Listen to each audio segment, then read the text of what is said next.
किसी गुरु की हेल्प लेके या कोई सी, जैसे बहुत सारी बुक्स अवेलेबल हैं आजकल, ओशो की हैं, कृपालू जी महाराज, जैसे आजकल बहुत लोग बुक्स अवेलेबल करते हैं, तो कोई बुक पढ़ के भी समझ सकते हैं अपन कि सत्संग में कैसे जाया जा सकता है, या किसी गुरु के माध्यम से समझ सकते हैं?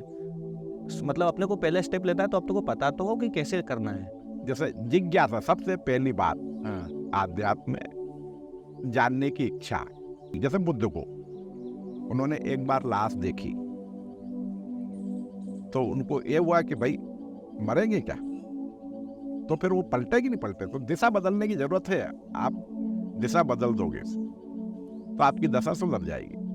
मतलब मन एक होता, बाकी सब चीज दो है। तो खाली मन की दिशा का है। अगर आपने संसार में लगा रखी, दो तो क्षेत्र है, एक भगवान का क्षेत्र है और एक संसार है। जैसे हर आदमी में आप परमात्मा को देखो, और है भी सही हो, ऐसी कोई आपके अंदर जो आत्म तत्व हो, ईश्वर का अंश है, तो नर में नारायण देखना। तो आप फिर क्या होगा, आप फिर सेवा भाव जागृत होगी। जैसे कहते हैं दास, सूरदास, रेदास, दास भाव। दास का मतलब सेवक। सबके सेवा की भावना जब आप में जागृत होगी तो क्या होता है, जैसे सेवक का अपमान नहीं होता फिर। जैसे जैसे कोई भी दास है, जैसे हम पुलिस विभाग, जैसे कोई टीआई साहब है, उनने एक गिलास पानी मंगाया तो मैं ले गया, और फिर जैसे मैं उनको कह दूं फिर मंगाए, क्या कहते हैं, एंकर हो क्या आप, ये जा रहा हूँ तो जैसे मैंने उनको कह दिया तो उनका तो अपमान हो जाएगा। और जैसे वो मेरे को डांट दे, जैसे कोई अधिकारी अपने को डांट दे, तो अपना थोड़ी अपमान होता है, क्योंकि अपन तो छोटे आदमी का कोई अपमान नहीं होता है। जैसे कोई नौकर को कोई मालिक डांट दे तो उसको कोई अपमान नहीं होता। अगर वो नौकर मालिक को कह दे तो ये क्या है, मान अपमान की भावना खत्म हो जाती है। पिताजी, आज का जो प्रश्न है वो मेरे एक फ्रेंड ने मुझसे बोला था आपसे पूछने के लिए। जिससे किसी व्यक्ति के पास सब कुछ है, जो वो जॉब चाहता था, जैसा वो घर बनाना चाहता था, उसने सब कुछ कर लिया, और अब वो आध्यात्म की तरफ जाना चाहता है। और सब भी यही बोलते हैं कि आध्यात्म की तरफ जाओ, आध्यात्म की तरफ जाओ। तो उसका प्रश्न ये है कि आध्यात्म की तरफ जाया कैसे जाता है, मतलब आध्यात्म की शुरुआत कहाँ से होती है? रामायण में एक चौपाई है कि बिन सत्संग विवेक ना होई, और राम कृपा बिन सुलभ ना हुई। तो पहले तो एक चुटकुला सुना देता हूँ क्या हुआ, एक इंजीनियर साहब थे, तो संत एकनाथ के पास जाए, जैसे कि गुरुजी खूब मजे में हो, खूब तनख्वाह मिलती है, और 1 लाख 2 लाख रुपए तनख्वाह है, और सब बढ़िया, माँ बाप, पति पत्नी, बच्चे सब आनंद से हैं, खूब आनंद में। तो संडे के संडे जाते हैं ऐसे लोग। तो गुरुजी ने कहा, बेटा बढ़िया आनंद से रहे। फिर अगले संडे गया, गुरुजी खूब कृपा है और खूब आनंद है, गुरुजी खूब बढ़िया आनंद है। और फिर तीसरे संडे गया तो फिर यही बात।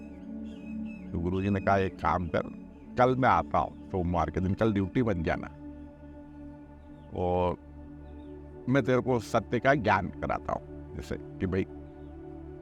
तो गुरुजी ने उसके कान में कह दिया जो भी कहना था। बोले ऐसा करना, मतलब घर में जाना तो ड्यूटी मत जाना, और कहना भी तबीयत खराब है, साल ओढ़ के एक तरफ सो जाना, ऐसा मतलब। और फिर मैं आऊँगा दोपहर में 1-2 बजे, तो फिर अपन उसके बाद तो गया वो। और कल कह दिया बच्चों से, पत्नी से, बच्चों से, कि आज मेरा स्वास्थ्य खराब है, जब 10 बजे टाइम हुआ, 9-10 बजे, आज मैं ड्यूटी नहीं जाऊंगा। तो पत्नी ने कहा, क्या हो गया? बोले मेरी तबीयत खराब है, स्वास्थ्य खराब है। तो उसने एक चटाई बिछाई और लेट गया उस पर। तो फिर क्या होता है, घर में सब थोड़ी देर पूछा पड़ा, कोई फिर सब काम काज में लग जाते हैं, कोई झाड़ू पोछा या जो भी काम है, बच्चे खेलना कूदना है, माँ बाप अपने काम में सब लग गए। तो अब 1-1:30 बजे, गर्मी के दिन थे, कड़ाके की ठंड, 1-1:30 बजे, तो संत एकनाथ आया, दरवाजा खटखटाया। तो बाहर बच्चे ही थे, तो क्या वो तो ड्यूटी गए। फिर अंदर बच्चे बाहर से पूछ नहीं सकते, तो फिर अंदर से पत्नी की आवाज, आज नहीं गए, आज तो घर पे ही है वो। तो फिर दरवाजा खुला आए, बैठे तो वो तो ऐसे लेटा था, जब चटाई बिछा के ओढ़ के। तब वो संत एकनाथ तो ऊंचे लेवल के आदमी, साईं बाबा लेवल के या उससे भी, तो तो जैसे वही लेटा तो गुरुजी यहाँ बैठ गए संत, और पत्नी पास में बैठ गई, माँ बैठ गई, बाप बैठ, पिताजी बैठ गए, बच्चे बैठ गए, सब बैठ गए। तो उन्होंने देखा ऐसा हाथ लगा के, गुरुजी ने ऐसा हाथ लगा तो के ये तो मर गया। तो उसको तो सुन रहा, उसको तो पता था, बाकी वो जैसे उन्होंने कहा ये तो मर गया। तो पूरा घर रोने लग गया कि गुरुजी एक ही कमाने वाला था, अब क्या होगा, बिना पैसे के काम चलेगा क्या, ये वो, तो वो क्या होगा। तो पूरा घर, माँ बाप बच्चे, अब जैसे आदमी मर जाता तो रोते है कि नहीं, और फिर संत एक नाथ सरी के बोले तो उसमें संशय वाली कोई बात भी नहीं। तो सारा पूरा घर रोने लग गया। तो फिर सारे मिलके गुरुजी के गुरुजी आप कुछ करो, आप तो ब्रह्मज्ञानी हो, बिना इसके तो काम चलेगा नहीं। तो गुरुजी ने कहा ठीक है, चलो एक काम करो, एक कटोरी पानी लाओ। तो मैं फिर तो एक कटोरी पानी लाए, गुरुजी ने कुछ मंत्र अंतर पढ़े उसमें, और पत्नी सबसे ज्यादा रो रही थी। तो उनको कहा कि देवी जी आप पी लो ये, शर्त ये है कि जो ये पिएगा वो मर जाएगा और ये जिंदा हो जाएगा। तो कोई किसी के लिए मरना चाहता है क्या? तो पत्नी के बहाने चालू, देखो गुरुजी अभी छोटे छोटे बच्चे हैं, इनका क्या होगा। तो बच्चों से कहा कि बेटा तू ले ले। अरे देख गुरुजी अभी तो जीवन ही नहीं देखा, क्या है, अभी तो छोटे ही, आपने कुछ देखा ही नहीं। बालिका को कहा कि बेटा, अरे गुरुजी। तो फिर माँ को बोला कि माता जी आप ले लो, अब आपकी तो उम्र हो गई 70-80 साल करीब, 70-75 साल। अरे नहीं देखो अभी डोकरे बा है, इनको कौन देखेगा। तो गुरुजी ने कहा कि आप तो 80 साल के करीब हो गए, अब आप पी लो इसको, तो कम से कम ये बिना पैसे के काम नहीं चलेगा। और आप लो, अब मैं तो इस घर की वो मुखिया हूँ, मेरे छत्र छाया के नीचे तो ये सब। तो कोई ने नहीं पिया। तो फिर समस्या जो किस, तो बोले अभी ये तो मरा पड़ा है, फिर इसका क्या, बिना इसके काम भी नहीं चलेगा, ये तो 1-2 लाख रुपए महीने कमाता है, और बिना पैसे के तो संसार में काम ही नहीं चलता। तो फिर गुरुजी बोले कि अब क्या करें। तो गुरुजी कहेगा आप ही करो कुछ। तो गुरुजी कहेगा अब एक ही उपाय बचा कि मैं पी लूं। तो सारा घर बोल हाँ गुरुजी हाँ। तो वो उठा, इंजीनियर साहब उठे, गुरुजी आप भी मत पियो, मेरे को समझ में आ गया। तो क्या होता है देखो, इस संसार में आप मानो या मत मानो, अकेले आए हो और अकेले जाओ, इस सत्य को स्वीकार करना पड़ेगा। जब तक आप इस सत्य को स्वीकार नहीं करोगे, जैसे इस चौपाई का मतलब, बिन सत्संग विवेक न हुई, राम कृपा बिन सुलभ न हुई। मतलब सत्संग से विवेक जागता है। विवेक का मतलब पूर्ण समाधान। जैसे विवेक का मतलब समझ लो, जैसे विवेक का मतलब जैसे एक अंधा आदमी हो, आप उसको रोड पार करा दो, कहीं भी पहुंचा दो, तो कल फिर वही समस्या, आप फिर उसके अगले दिन उसके घर चले जाओ, उसको बाजार घुमा लाओ, फिर उसकी समस्या का समाधान होगा क्या? अब उसकी समस्या का समाधान क्या, अगर उसको कोई विवेक पूर्वक काम करना है तो क्या करना पड़ेगा? जैसे डॉक्टर हार्डिया के पास ले जाओ इनको, और उसका आंख का ऑपरेशन करा लो, तो फिर जीवन भर हुआ, फिर उसको कोई मदद की जरूरत नहीं, फिर अपना काम आप स्वयं कर। तो ऐसे ही जैसे सत्संग से, जैसे ये शरीर, आप कोई सी भी योनि में जाओ, 84 लाख कोई सी भी योनि होती है, सब मरते हैं, और कौन सी चीज नहीं मरती आपके अंदर? जो आत्म तत्व है वो नहीं मरता। जैसे कहते नहीं आत्मसमर्पण, आत्मा के बारे में जैसे कहा कि नैनम सत्रम छिद्र, मतलब आत्मा को ना कोई आग जला सकती, ना कोई हवा उड़ा सकती, ना पानी बहा सकता है, कुछ उसका कुछ भी नहीं, मतलब आत्मा अमर है, कहते नहीं। तो अपन जो आत्म तत्व है, देह तो सबकी जाएगी, जैसे कहते हैं कि अंदर ये शिव है और ये सव है, तो उस शिव तत्व को पहचानना। तो बिन, अच्छा ये कब होगा? जब आप सत्संग करोगे, जब जाके ये चीजें आपको विवेक जागेगा। विवेक का मतलब पूर्ण समाधान।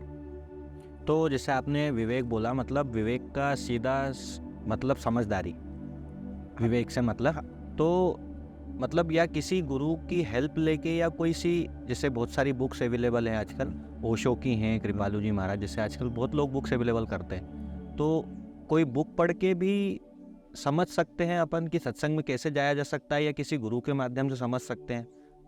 मतलब अपने को पहले स्टेप लेना है तो अपने को पता तो हो कि कैसे करना है। देखो, अब जैसे गुरु गुरु मतलब जिससे आप सीखते हो। जैसे पहले गुरु माँ बाप होते हैं, फिर आप शिक्षा ग्रहण करते हो तो आप टीचर वगैरह ये गुरु होते हैं। फिर तीसरे जो आध्यात्मिक गुरु, तो वो इस चीज का ज्ञान कराते हैं। जैसे अपन ने पिछले उसमें जैसे कि संत गुरु के उस बात जाओ तो फिर आप उसका तो आप जल्दी सीख जाओगे। बाकी ऐसा जैसे जहाँ तक मेरा अनुभव, जैसे मैं दो ऐसे वो है जैसे बुद्ध और महावीर, इनके कोई गुरु नहीं है, तो बिना गुरु के भी जैसे ये। बाकी जहाँ तक संभव है, जैसे अब वो अलग अलग मत है इसमें, जैसे भक्ति उसमें बिना गुरु के, तो गुरु के माध्यम से जाना ज्यादा अच्छा है।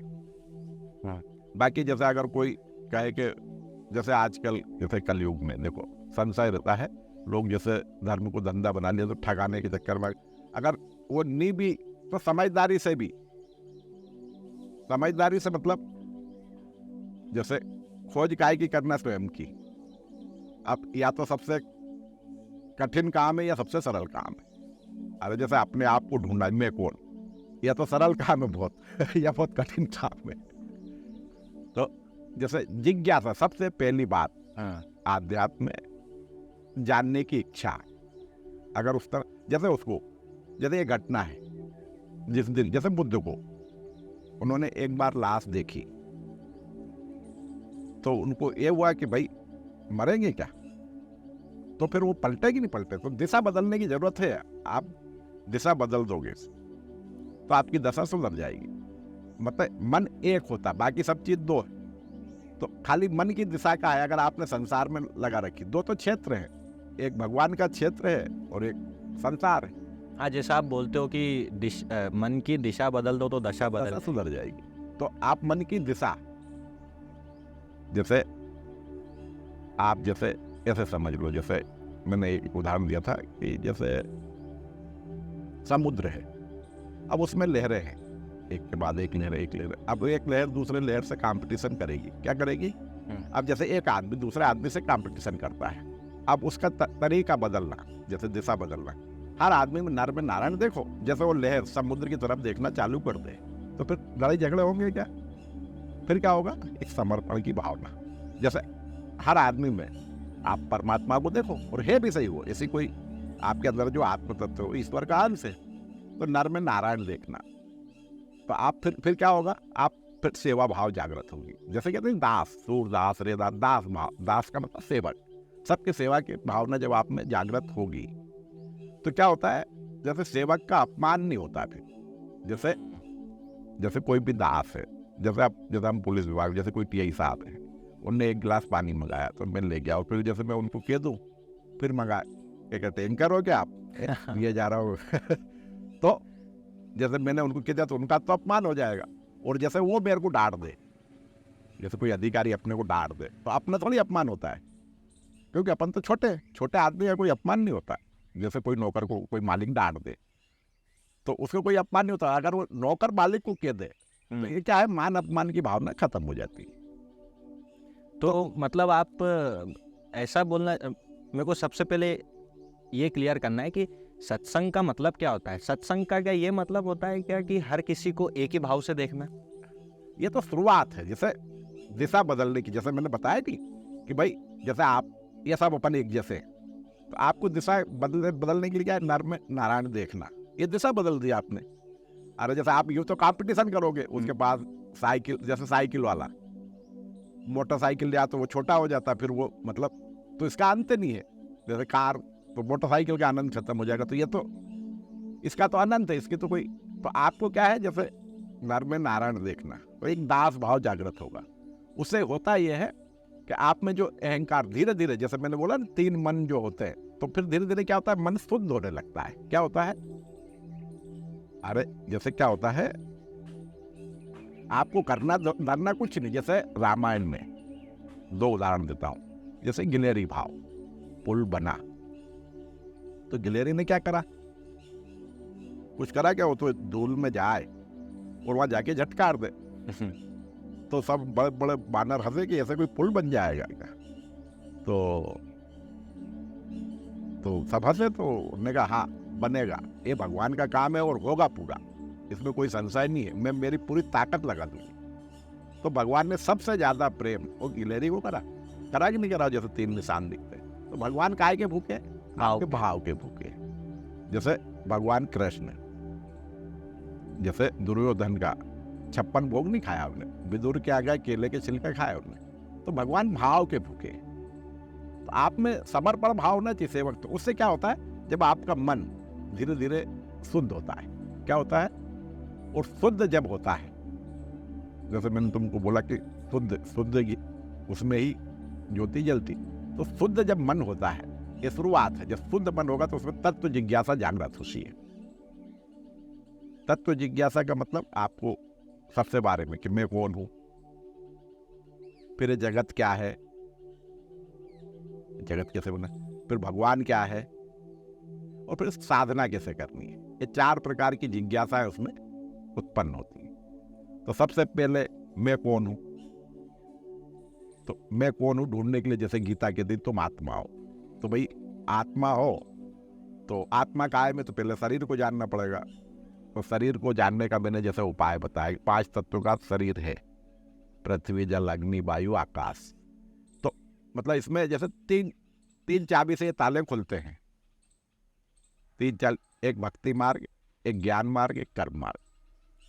तो कर्म मार्ग तो कलयुग में संभव ही नहीं है। 2 मार्ग बचे, तो आप जिस पे बोलो अपन उस पे चर्चा कर लेते हैं। जैसे ज्ञान मार्ग या भक्ति मार्ग, तो ज्ञान मार्ग में जो तरीका बताया, जैसे जैसे ईश्वर को जानने के लिए आपके पास सत्य क्या है, आत्मा है। तो आत्मा का है में शरीर में, तो शरीर को जानना पड़ेगा। तो शरीर जैसे 5 तत्वों का बना, पृथ्वी जल अग्नि वायु आकाश, बना कि नहीं बना।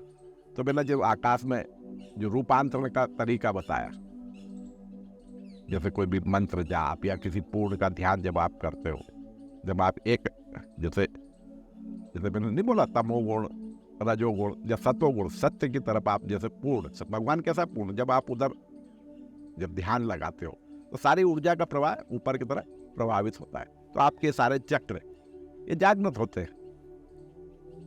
तो ये शुरुआत है, मतलब जैसे। अच्छा, अपनी बात से जो मैं समझा, आप मुझे करेक्ट करना अगर मैं गलत रहूँगा तो।